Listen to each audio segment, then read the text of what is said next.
Hello, magandang gabi po sa inyong lahat. Ako po ulit si Deo Durano. So, komentaryohan lang po natin itong lumabas na galing sa Los Angeles, California regarding po sa pagkamatay ni anak ng Rustan na si Tantoco. So, pakinggan lang po natin yung ano nila bilyonaryo doon sa nilabas na dokumento na galing sa LA regarding po sa pagkamatay ni Tantoco na drug overdose. Pakinggan lang po natin sila, mga kababayan.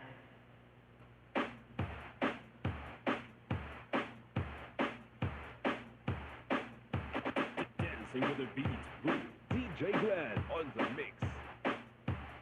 Marcos Bangag, Marcos Bangag, Marcos Bangag, Bangag, Marcos Bangag, Marcos Bangag, Bangag, Marcos Bangag, Marcos Bangag.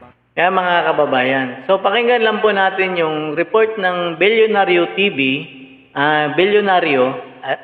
ni Corina Sanchez regarding po doon sa dokumento na nakuha nila sa pagkamatay ni Tantoco sa LA. So pakinggan po natin siya, mga kababayan.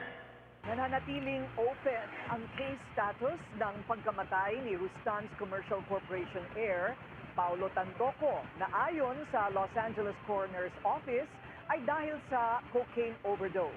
Kasama si Tantoco sa entourage ni First Lady Lisa Araneta Marcos sa ginanap na Manila International Film Festival sa Beverly Hilton Hotel noong Marso. Narito ang agenda report ni Ivy Reyes.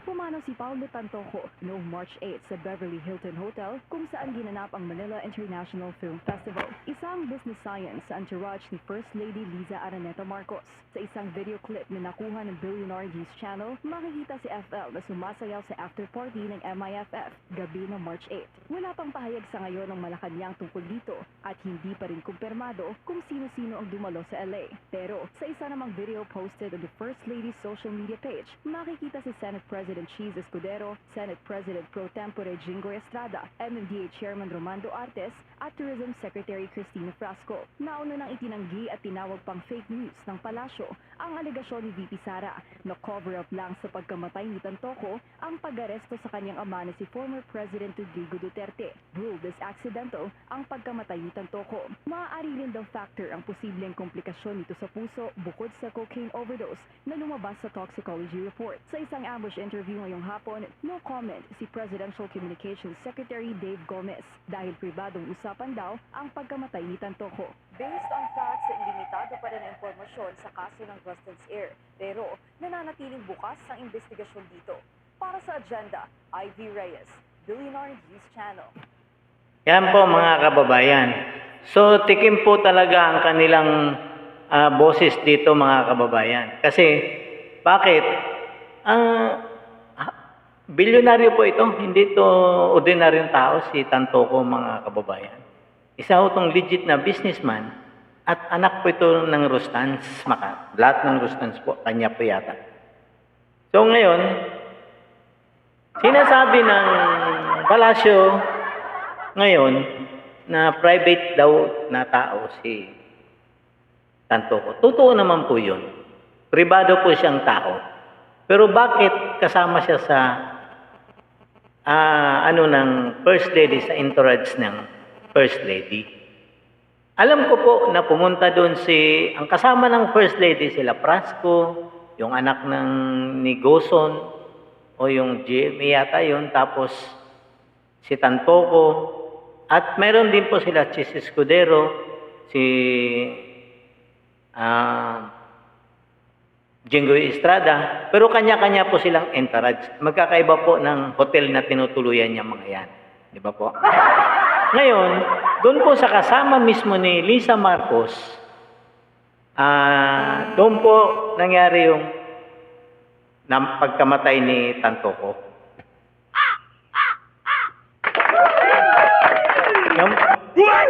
Yan po yung katotohanan dyan. So ngayon, dinideny po dati yan ni Madam Claire Castro. Ang sinasabi niya, sa kanya daw, kay BP Sara daw, nagsisimula ang fake news. Ngayon mga kababayan, may lumabas na dokumento galing sa LA na ang kinamatay daw di umano ni Tantoco ay drug overdose sa cocaine. Di ba po? Sino po ba ang kasama ni Tantoco? Di ba po ang First Lady? Kung private individual po si Tantoco na tao, totoo naman po yan. Pero bakit siya kasama dun sa entourage ng First Lady? Ang alam lang po natin, official po yun, na biyahe ng First Lady. Ibig sabihin, lahat ng entourage niya, sagot ng gobyerno. Di ba po? Wala, no question po dyan na mayaman po sila, Hila Tantoco, kaya niya po magpabalik-balik dyan sa Amerika. Pero, dahil kasama siya ng entourage ng First Lady, hindi po maalis sa isip ng tao na ang gumastos dyan, gobyerno. Di ba po? At nangyari mismo doon sa hotel na tinutuluyan ng kasama ang First Lady. Di ba po? Ang tanong po dito, sino po ba ang kasama doon sa nangyari yon sa hotel? Di ba? Sila Prasco daw, si Tantoco, si First Lady at saka yung Goson. Yun po yun. Ngayon, iniimbestigahan sila pero ayaw po magsalita. Pero lumabas na sa LA ang tanong nila doon na drug overdose. Pero hanggang ngayon hindi nagsasalita ang palasyo regarding po doon. So ngayon, pakinggan naman po natin yung report ngayon ng Mata ng Agila ng Net25 regarding din po sa kaso na ito. Kasi nga po, pinangangalandakan po ng ating spokesperson na si Madam Claire Castro na fake news daw po si BP Sara. So ngayon, ang tanong natin ngayon dito, sino ba talaga ang fake news? Si BP Sara na nagsasabi noong pa bago maaresto si Pangulong Duterte na ito pantakip butas lamang ng palasyo. Kaya ang ginawa nila, inaresto si Pangulong Duterte para mapagtakpan yung malaking krimen na nangyari sa Amerika. Yun po yung ang sinasabi ni BP Sara. Ano ang sagot ni Madam Claire nung panahon na yon? Fake news daw si BP Sara, mga kababayan. So, pakinggan na po natin yung report naman ni Eden Santos tungkol dito sa pagkakamatay ni Tantoco. So, pakinggan po natin siya, mga kababayan. Tinuturing ngayon ng bagong talagang kalihim ng Presidential Communications Office na pribadong bagay ang pagkakasangkot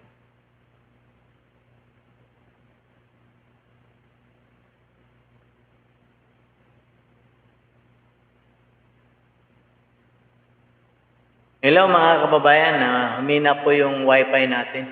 So, bakit po ganito ang nangyari sa natin, naging private na po yung video ng Net25.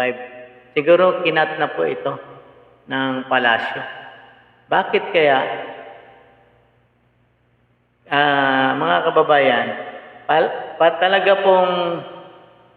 talaga pong minamaniobra nila yung ngayon, yung ng Net25.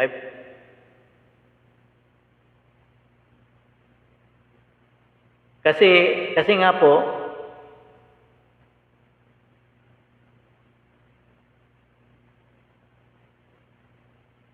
ang nangyari po kasi mga kababayan, kinomentaryohan po ito ni Eden Santos sa issue ng pagkamatay ni Tantoco. Ang masakit nito mga kababayan,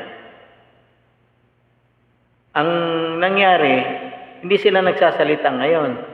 Ang sa atin, gusto natin malaman, magsalita sila ng totoo dito.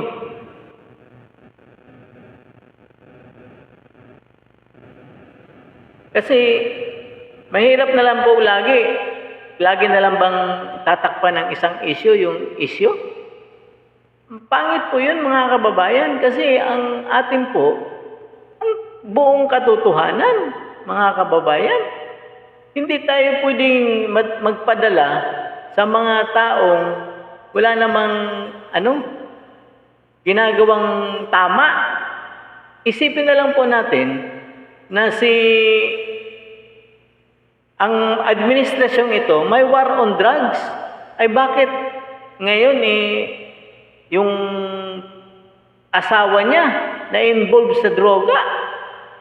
Sige, malaking kahihiyan po ito. Hindi ito basta-basta mga kababayan. Yun ho ang kinalulungkot kong isipin dito.